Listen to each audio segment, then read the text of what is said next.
നമസ്കാരം. ഗ്ലോബൽ സമയത്തിലേക്ക് സ്വാഗതം. US president Donald ട്രംപും അദ്ദേഹത്തിന്റെ ഭരണകൂടവും വീണ്ടും വിവാദങ്ങൾക്ക് വഴി തുറന്നിരിക്കുകയാണ്. യുഎസിലെ സാധാരണക്കാരായ ജനങ്ങളുടെ കോടിക്കണക്കിന് ഡോളർ വരുന്ന നികുതി പണം പ്രസിഡന്റിലേക്കും അദ്ദേഹത്തിന്റെ രാഷ്ട്രീയ അനുയായികളിലേക്കും എത്താൻ പോകുന്നു എന്ന വാർത്തകളാണ് ഇപ്പോൾ അന്താരാഷ്ട്ര മാധ്യമങ്ങൾ റിപ്പോർട്ട് ചെയ്തിരിക്കുന്നത്. US നികുതി വകുപ്പായ IRSനെതിരെ ട്രംപ് നൽകിയ $10 ബില്യൺ ഭീമമായ കേസ് ഒത്തുതീർപ്പാക്കാൻ ഒരുങ്ങുന്നതുമായി ബന്ധപ്പെട്ടാണ് ഇപ്പോൾ USൽ വിവാദങ്ങൾ നടക്കുന്നത്. എന്താണ് ഈ നീക്കത്തിന് പിന്നിൽ?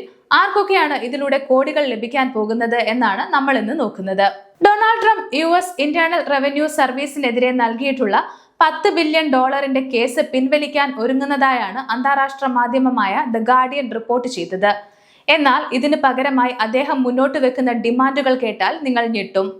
ബൈഡൻ ഭരണകൂടത്തിന്റെ കാലത്ത് ഇമിഗ്രേഷൻ അല്ലെങ്കിൽ മറ്റു വിഷയങ്ങളിൽ തങ്ങളെ തെറ്റായ രീതിയിൽ ലക്ഷ്യം വെച്ചു എന്ന് ട്രംപ് ആരോപിക്കുന്ന ആളുകൾക്ക് നഷ്ടപരിഹാരം നൽകാനായി $1.7 ബില്യൺ അതായത് ഏകദേശം $170 കോടി ഒരു ഫണ്ട് രൂപീകരിക്കണമെന്നാണ് ട്രംപിന്റെ ആവശ്യം. ഇവിടെ ഏറ്റവും വിവാദപരമായ കാര്യം US ജനങ്ങളുടെ നികുതി പണത്തിൽ നിന്ന് കോടതി വിധികൾക്കും ഒത്തുതീർപ്പുകൾക്കുമായി മാറ്റിവെക്കുന്ന ട്രഷറി ഡിപ്പാർട്ട്മെന്റിന്റെ ജഡ്ജ്മെന്റ് ഫണ്ട് ഇതിനായി ഉപയോഗിക്കാൻ നീക്കങ്ങൾ നടത്തുന്നു എന്നതാണ്. സാധാരണഗതിയിൽ വൈറ്റ് ഹൌസിൽ നിന്നും പൂർണ്ണമായും സ്വതന്ത്രമായി പ്രവർത്തിക്കേണ്ടുന്ന നീതിന്യായ വകുപ്പിനെ ട്രംപ് സ്വന്തം താൽപര്യങ്ങൾക്കായി ഉപയോഗിക്കുന്നു എന്നതിന്റെ പുതിയ തെളിവാണ് ഇതെന്നാണ് വിമർശകർ ചൂണ്ടിക്കാണിക്കുന്നത്. ഈ $1.7 ബില്യൺ വമ്പൻ ഫണ്ടിൽ നിന്ന് ആർക്കൊക്കെയാണ് പണം ലഭിക്കുക എന്ന് നോക്കാം.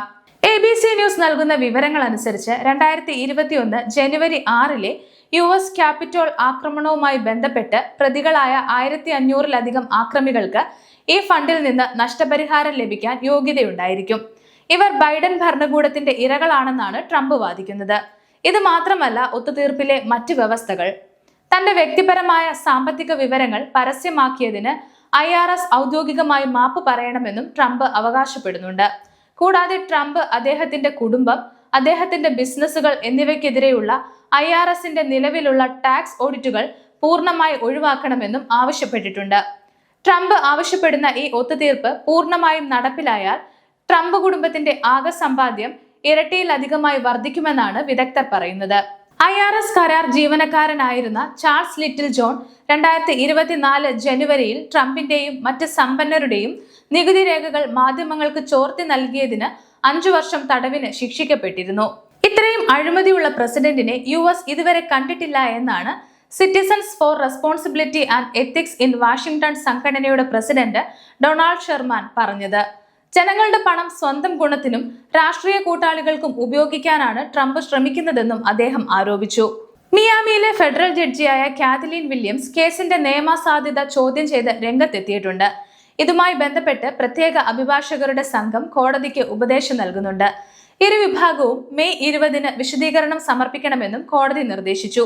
US നികുതിദായകരുടെ പണം പ്രസിഡന്റിന്റെ വ്യക്തിഗത ആവശ്യങ്ങൾക്കായി ഉപയോഗിക്കുന്നു എന്ന വിമർശനമാണ് ഇപ്പോൾ ശക്തമായി ഉയരുന്നത്. ട്രഷറിയിൽ നിന്നും $1 ബില്യൺ ബോണസ് സ്വന്തമാക്കുന്നതിന് തുല്യമാണ് ഇത് എന്നാണ് വിമർശകർ പറയുന്നത്. ട്രംപിന്റെ ഈ നീക്കത്തിനെതിരെ പ്രമുഖ വാച്ച് ഡോഗ് സംഘടനയായ ക്രൂ ശക്തമായി രംഗത്തെത്തിയിട്ടുണ്ട്.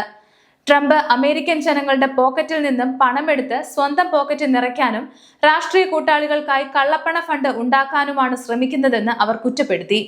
ഈ $10 ബില്യൺ എന്നത് IRSന്റെ ആകെയുള്ള വാർഷിക ബജറ്റിന്റെ 2/3 തുല്യമാണ്. USലെ സാധാരണക്കാരുടെ നികുതി പണം ഉപയോഗിച്ച് സ്വന്തം കേസുകൾ ഒത്തുതീർപ്പാക്കാനും തനിക്ക് പ്രിയപ്പെട്ടവർക്ക് കോടികൾ വാരിക്കൊടുക്കാനും ട്രംപ് നടത്തുന്ന ഈ നീക്കം വരും ദിവസങ്ങളിൽ വലിയ ചർച്ചകൾ ഉണ്ടാക്കുമെന്ന് തന്നെ പറയാം.